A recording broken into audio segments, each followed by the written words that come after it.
الحمد لله نحمده ونستعينه ونستغفره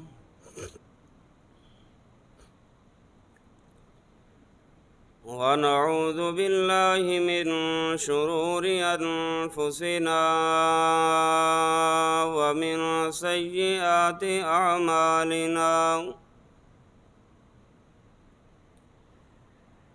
من يهده الله فلا مضل له ومن يضلله فلا هادي له وأشهد أن لا إله إلا الله وأشهد أن محمدًا عبده ورسوله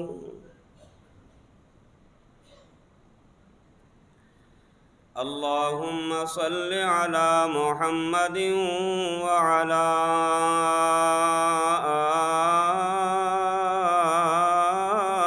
آل محمد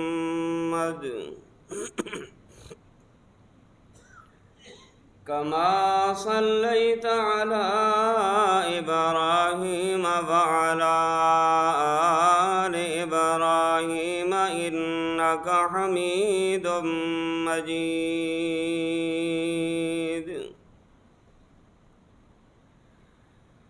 اللهم بارك على محمد وعلى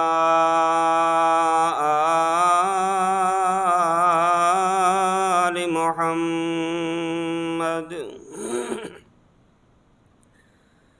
كما باركت على إبراهيم وعلى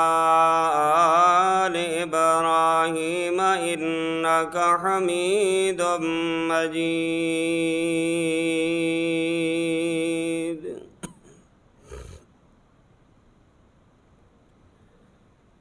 أما بعد فأعوذ بالله السميع العليم من الشيطان الرجيم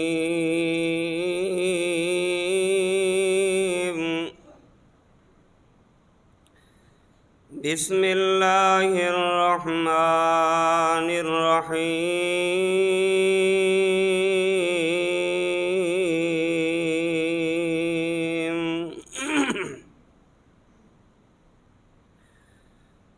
وما كان لمؤمن ولا مؤمنة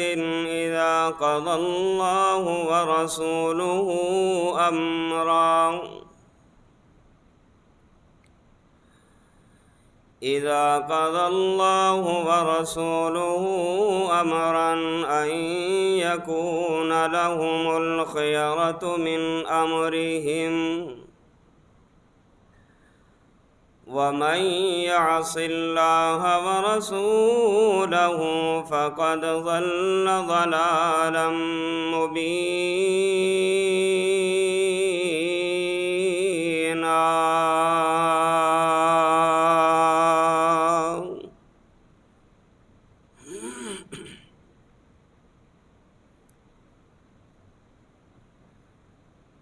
یا الہی جب تک میرے بدن میں جان رہے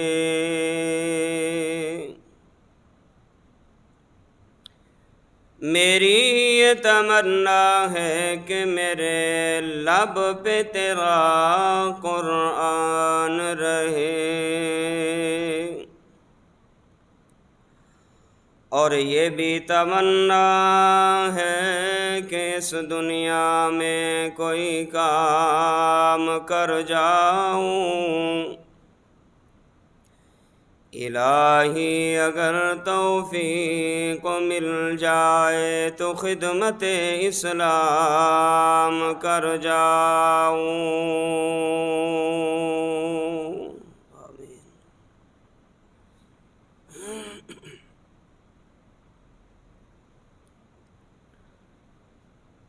حمد و ثنا کبریائی، بڑائی، یکتائی، تنہائی، شہنشاہی اور بادشاہی اللہ وحدہ لا شریک کے لیے۔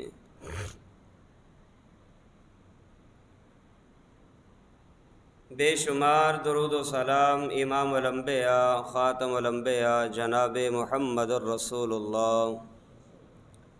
صلی اللہ علیہ وآلہ وسلم کی ذات گرامی کے لیے۔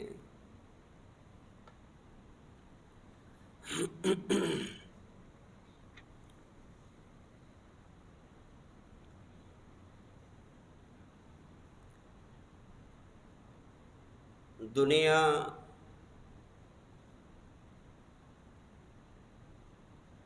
اور اس کی زندگی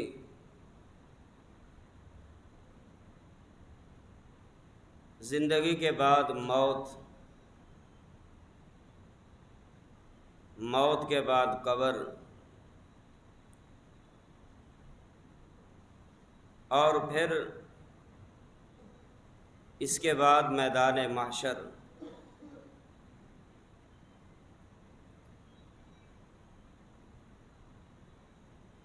ان تمام چیزوں کی کامیابی اور کامرانی کا راز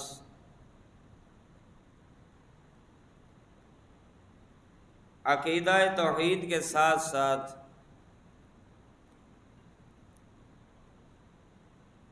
پیارے پیغمبر جناب محمد الرسول اللہ صلی اللہ علیہ وآلہ وسلم کی اطاعت فرما برداری میں پوشیدہ ہے۔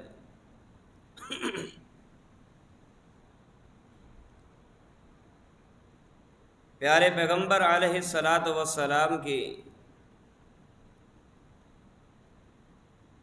قائم کردہ حدود سے آگے بڑھنا، اس میں بھی تباہی ہے اور بربادی ہے، اور پیارے پیغمبر علیہ الصلاۃ والسلام کے فرامین سے آپ کی قائم کردہ حدود سے پیچھے رہنا بھی ناکامی، تباہی اور بربادی ہے۔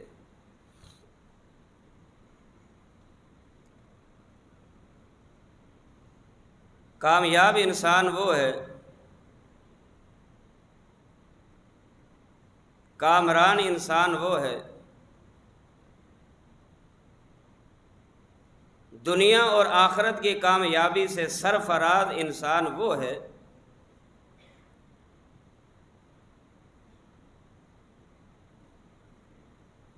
کہ جو اپنے آپ کو،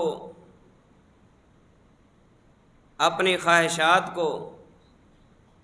اپنے جذبات کو، اپنے کردار کو، اپنی گفتار کو، اپنے اعمال کو ویسے بناتا ہے جیسے رب کا قرآن کہتا ہے اور جیسے محمد الرسول اللہ صلی اللہ علیہ وسلم کا فرمان کہتا ہے۔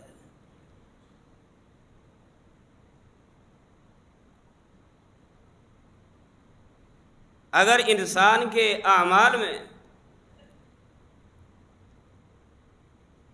تھوڑی سی بھی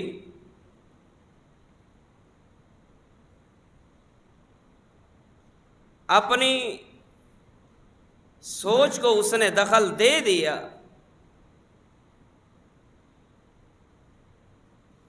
اور یہ سمجھتے ہوئے کہ میرا یہ کام کرنا سنت بھی ہے، اچھا بھی ہے، جبکہ وہ عمل، جبکہ وہ طریقہ پیارے پیغمبر علیہ الصلاۃ والسلام کا اگر نہیں ہے، نہ وہ عمل اللہ کے ہاں قابل قبول ہوگا اور نہ ہی وہ عمل دنیا اور آخرت میں نجات کا سبب اور ذریعہ بنے گا۔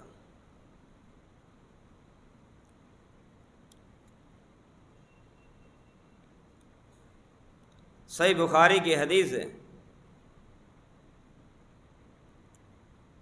سیدنا انس رضی اللہ تعالی عنہ اس حدیث کے راوی ہیں،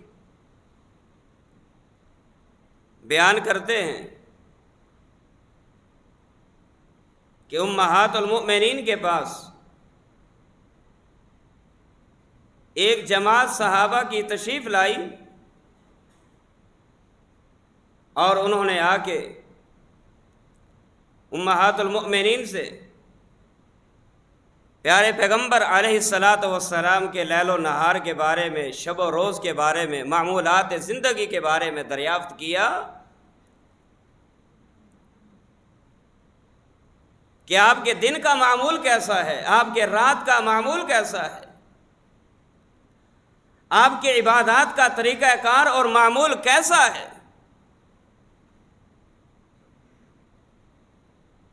امہات المؤمنین نے ان کے دریافت کرنے پر ان کو جواب جب عنایت فرما دیا، جواب دینے والے مومنوں کی مائیں ہیں، سوال کرنے والے محمد الرسول اللہ صلی اللہ علیہ وسلم کے صحابہ کرام ہیں۔ ذرا بات کا وزن کرتے جائیے گا۔ زندگی کے معمولات کے بارے میں پوچھنے کے بعد جب ان کو جواب دیا گیا، جواب سننے کے بعد آنے والے حضرات صحابہ کرام کے جذبات کیا ہیں، ذرا اس کو دیکھیے۔ جب جواب ملتا ہے کہ آپ کے دن کا معمول یہ ہے، آپ کے رات کا معمول یہ ہے، آپ کی عبادت کا طریقہ کار یہ ہے، آپ کے زندگی کے معمولات کا طریقہ کار یہ ہے، جب انہوں نے سننے کے بعد کہنے لگے اَيْنَ نَحْنُ مِنَ النَّبِيِّ صلی اللہ علیہ وسلم وَقَدْ غَفَرَ اللَّهُ لَهُ مَا تَقَدَّمَ مِن ذَنبِهِ وَمَا تَأَخَّرَ۔ آپ کا مقام تو بڑا اعلیٰ ہے، آپ کی شان تو بڑی اعلیٰ ہے، آپ کا مرتبہ تو بڑا اعلیٰ ہے، اس قدر عظیم، اس قدر مقام رکھنے والے یہ نبی ہیں کہ اللہ نے آپ کے کھاتے میں، آپ کے ذمے تو کوئی گناہ چھوڑا ہی نہیں ہے۔ اس قدر اعزاز کے مل جانے کے باوجود بھی دن بھی عبادت میں، رات بھی عبادت میں، روزہ بھی رکھتے ہیں، نمازیں بھی پڑھتے ہیں، قیام بھی کرتے ہیں، جبکہ اللہ نے آپ کو اتنے بڑے اعزاز سے نواز دیا ہے کہ آپ کے ذمے کوئی گناہ نہیں، کوئی غلطی نہیں، کوئی قصور نہیں، لیکن جبکہ ہمارا دن بھی گناہوں میں گزرتا ہے، ہماری رات بھی گناہوں میں گزرتی ہے، لیکن اس کے باوجود ہم عبادت میں آپ سے پیچھے ہیں۔ یہ سننے کے بعد حضرات صحابہ کرام کی جماعت کے جذبات سنیے۔ ایک اٹھا، اس نے کہا انی اصلی اللیل ابدا، میری اب بقیہ زندگی جتنی بھی ہے میں اپنی باقی ساری زندگی رات کو جاگ کے، رات کو نماز میں جاگتے ہوئے گزاروں گا۔ ہاں جی، لمحہ بھر کے لیے نہیں سونا، ساری رات کھڑے ہو کے قیام کرتا رہوں گا، نماز پڑھتا رہوں گا۔ کیا مطلب؟ اب سونا نہیں ہے، اب جاگنا ہے، نیند نہیں کرنی، جاگ کے گزارنا ہے۔ اور اس سے پہلے اگر میں رات کو سوتا تھا، قیام کرتا تھا، اب ساری رات قیام کروں گا، سوؤں گا نہیں۔ دوسرے نے کہا انی اصوم الدہر ولا افطر، بقیہ ساری زندگی روزے رکھوں گا، کبھی بھی نہیں چھوڑوں گا۔ اب دیکھیے، رات کا قیام کرنا عبادت، دن بھر کا روزہ رکھنا عبادت، ایک فرضی روزہ ہے، ایک نفلی روزہ ہے۔ روزہ رکھنا بھی ثواب، رات کا قیام کرنا بھی ثواب۔ تیسرا کیا کہتا ہے؟ انا اعتزل النساء فلا اتزوج ابدا، میں زندگی بھر شادی نہیں کروں گا، جو وقت میں نے شادی میں بیوی بچوں کی مصروفیت میں گزارنا ہے وہ وقت میں اللہ کی عبادت میں گزاروں گا۔ یہ حضرات صحابہ کرام